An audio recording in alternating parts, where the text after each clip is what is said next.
Just want to give you guys an update. Went ahead and installed a cold air intake. This is K&N intake, and pretty easy install. Just bolts on right there, and then right there. And there's actually, I don't know if you can see this, the directions called for cutting this air tube right here, breather tube, and actually just wired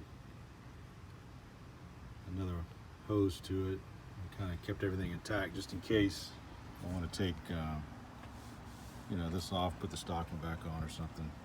It's not going to affect anything, but it's definitely helping out with acceleration, throttle response. Pretty pleased with it. It's got a great sound. Definitely enhances the muffler a bit. I'll let you hear that here.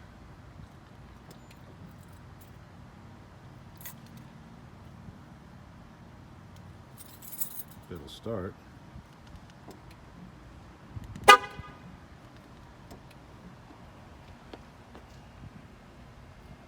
All right, sorry about that. I couldn't start it with the hood open.